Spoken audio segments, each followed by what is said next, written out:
Welcome to the Connected Enterprise Podcast. This is Carl Lewis, your host from Vision33. Today, my guest is a fellow by the name of Chris Hood.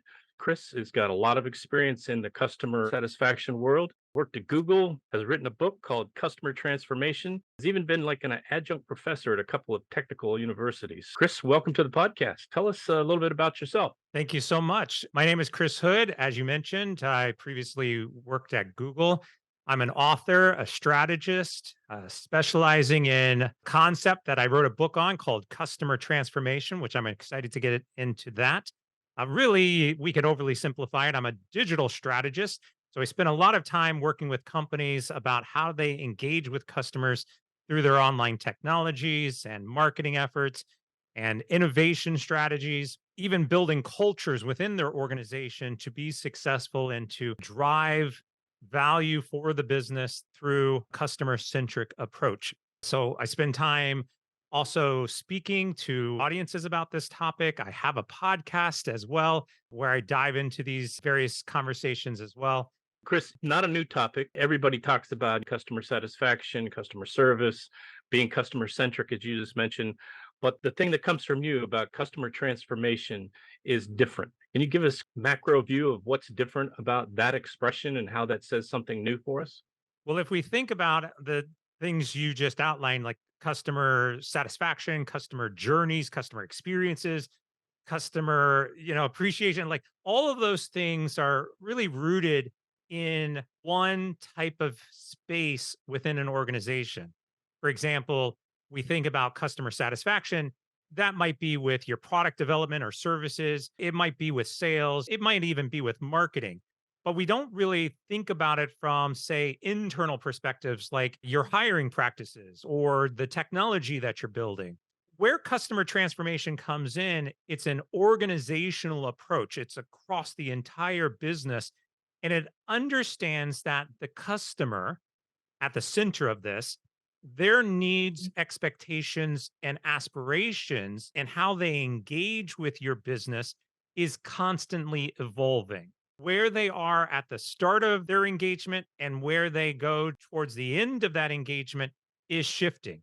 And as technology continues to shift, as how we do business continues to shift, businesses are going to need to keep up with that constant evolution. So the transformation is we understand that customers and how they engage with us transforms. And that means that the business, the company, also has to be able to transform to keep up with that continuous motion.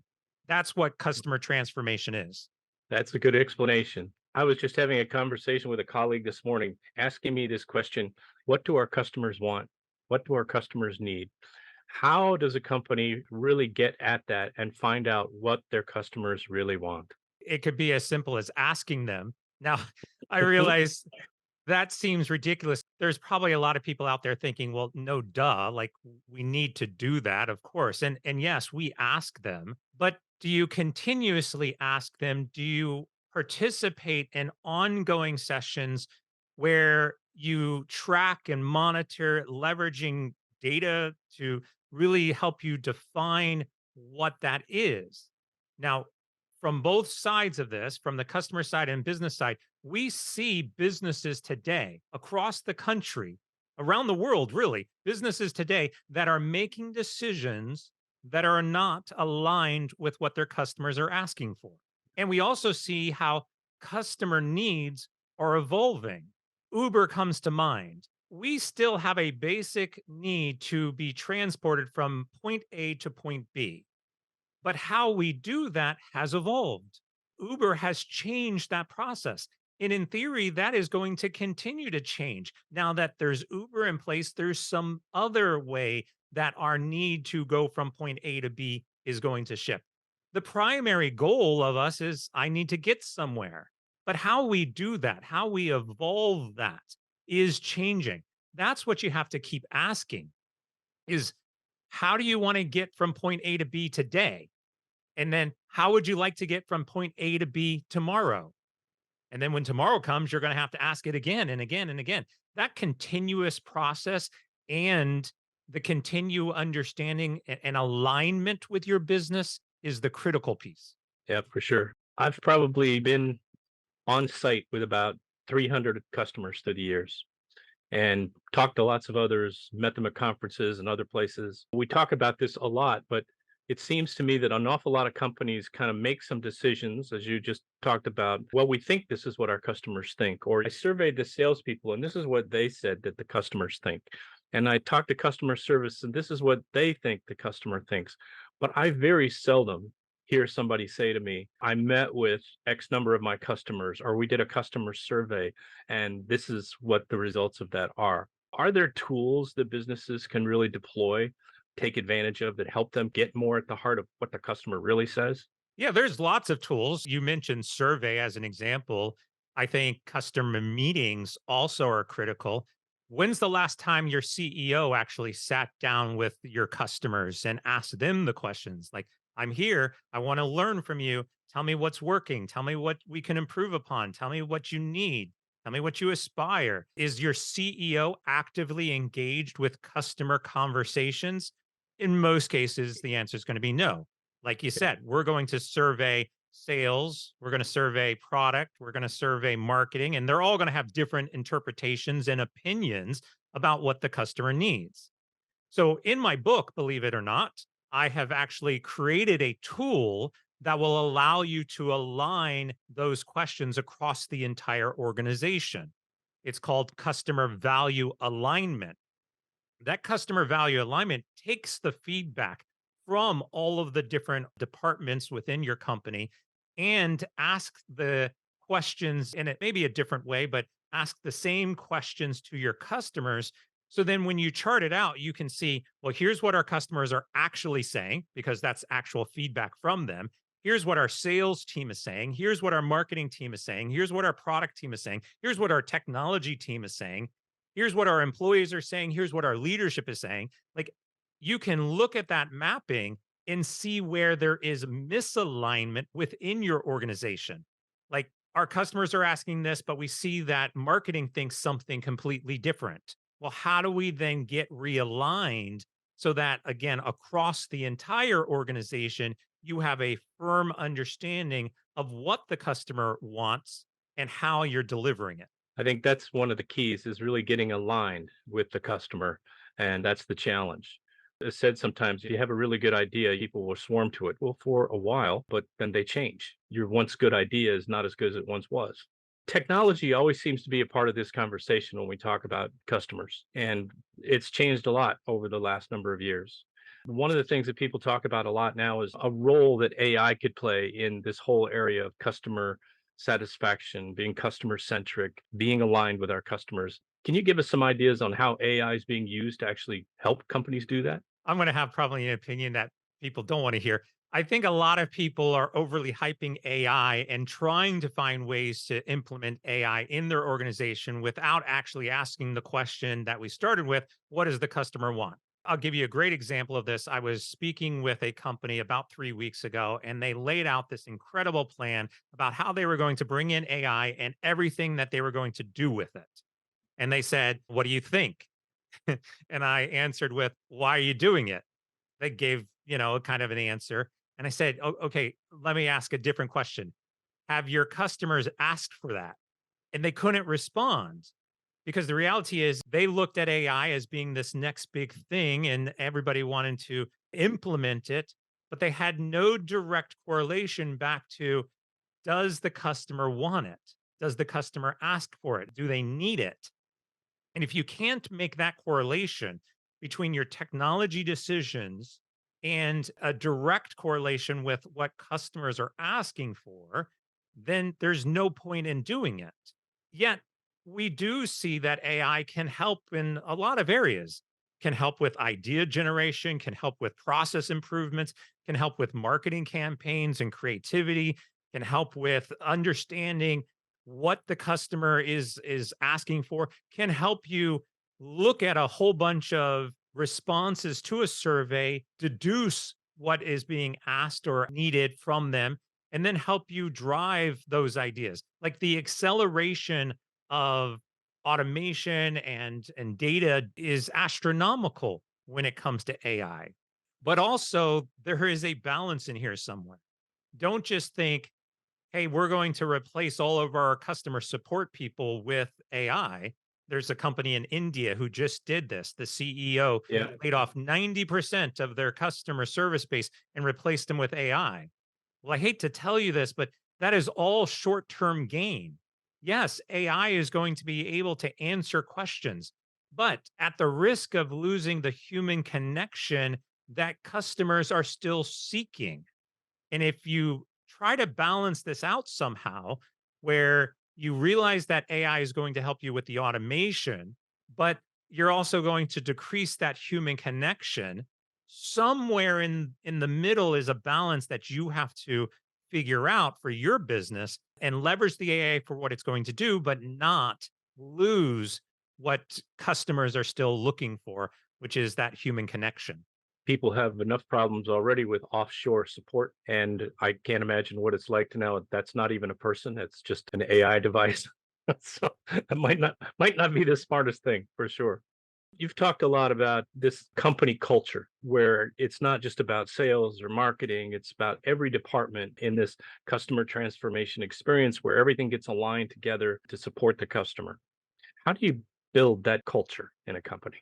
It starts with the hiring process. I love it because I was just responding to somebody on LinkedIn about an hour ago, and we were going back and forth on the hiring process and interview questions that you potentially might ask somebody. And the start of the conversation was, what are some interview questions you could ask for your customer success team? And I chimed in and said, well, I believe that you need to ask customer based questions for every single role in your entire organization. That means that you would ask a question to the technology team that is customer focused, no different than finance or sales or anybody else. Those questions help you define what your culture is. In theory, if you've got questions, and these are standardized questions, I know probably again, a lot of people are out there thinking, well, when I do an interview, I just ask questions. Well, when you just randomly ask questions and you have kind of a leeway to ask whatever you want, that actually introduces bias into the process. It also introduces favoritism and nepotism and everything else when you're hiring people. If you really want a culture that is focused on your consumers first, then you standardize the questions, ensure that there's some level of rubric, a score 1 to 5 that Yeah. says, one is not what we want and 5 is exactly what we want and everything in between. You standardize that, it starts to remove the bias from the hiring process. It removes the favoritism, which introduces toxic people that don't align with your customer centric approach.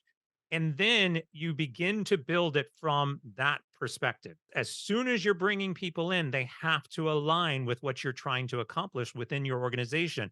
If they don't, then you can't be desperate. You can't just say, well, I really need to fill this role and I'm just going to take anybody and hope that you can train them. This is about really finding people who align, just like we're talking about alignment back with your customer. You have to find people in your organization that aligns with the base principles and mission and the passion that you have for your organization. And when you can do that, then it's easier to align with what the customer is asking for. It's very challenging. I accept that, but it's not impossible.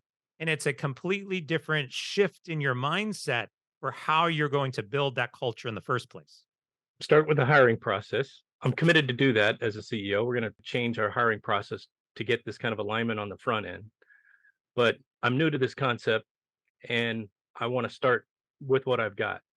How do I communicate to my staff that this is something we're going to do and I'm recruiting people to be a part of that process? I'd like to know if you're on board. I think what you just outlined is a great way to start. Like, have the leaders come out and say, we're committed to this change in our culture. We're going to start doing and implementing a hiring practice. But for all of you who are here, we want you to be a part of it. And we're going to have training, we're going to have workshops, we're going to start to implement ways that we communicate and collaborate internally to support that. We're going to provide recognition for you when you are successful at doing that. In my book, I dedicate an entire chapter to what I call the praise framework. And the praise framework is a way to build your culture with existing staff and team that helps you to align. And praise, I won't get into it, but it covers what is the purpose of your organization. How are you going to innovate with a customer centric viewpoint? How do you implement elements like psychological safety into your teams so that you can understand people's ideas and opinions and help you to execute those? If somebody in your organization has an idea to improve the customer experience, why not listen to them? Why are you dedicating that only to one team? It's not one team's goal. It's the entire organization's goal. So you have to be able to open that up and embrace it and allow people to contribute. In your book, you talk about a customer transformation framework. Can you tell us what that is exactly? Yeah, so the framework is a 7-step strategy to help you build all of the things we're talking about. It starts with the customer. That's number one. Obviously, if we're going to want to be customer centric and align with the customer, we have to start with the customer and we have to understand what their goal is. That's what we touched on at the beginning of the conversation. Understand their goals. Stage two is interfaces. This is how we actually supply interfaces to the customer and the types of interfaces that customers engage with us. We can overly simplify that and say, well, most customers are engaging with us through their mobile device. The mobile device is the interface. Hmm. And yet we see that there's a lot of multi-sensory and accessible ways that consumers are now wanting to interface with us. We can leverage our home devices now and use voice controls to access information, right? So those smart devices, IoT devices, wearable devices, those are all the interfaces. Stage three is the journey. This is where we're actually going on our customer journey. This is usually where marketing and product fit in, how the services, those experiences. But it's also about understanding that those journeys often start before they engage with your company and after they leave your company. And Yeah. most organizations focus solely on the customer journey in the siloed context of their own organization. We want to expand that. Number four is ecosystems. This gets into the communities that you build, the partnerships. Again, understanding that you are interconnected online with a lot of other organizations and finding how you can serve your customer through that ecosystem. And then, of course, get them involved within that community. That's the fourth stage, ecosystem. Fifth one is culture. We just talked about culture. You want to build a culture of successful customer centricity. The sixth one is technology. Again, this is understanding how technology is going to align with what your customers are asking for. There's hundreds, if not thousands, of companies out there that are investing in technology on a daily basis for the sole purpose of facilitating a CTO's ego. This is something I want to do. I'm going to go spend the money on it. Has no direct alignment back to what a consumer wants. If I say, let's change some type of security protocol, then you should be able to say, I'm changing this security protocol because it's going to provide my customer fill in the blank. That's technology. And then the last phase is the business itself. This is where we get into a full understanding of customer alignment. This is where we look at leadership and how leaders should be involved with decision making and data and understanding the processes, and then how we generate business value if we execute the entire framework. Very, very interesting. So the book is Customer Transformation. Where can they find it? The easiest place to find it is on my website. So you can go to chrishood.com. You can also find it on Amazon, Barnes and Noble, your favorite book platform. Just go type customer transformation and you should find it. Thanks so much for being with us today. This was interesting. I think it's the first time I've talked to someone who's really looked at this from the whole organization. Almost always it's focused in a couple of key areas, but really taking this customer transformation, this customer journey through the whole organization, every department, every person, making it a company culture is a really good thought. Thanks for sharing it with us. I'll be watching because I think you might have another book in you sometime. So this is a good one. And thank all of you for being with us on the Connected Enterprise Podcast. Until we meet again, stay connected.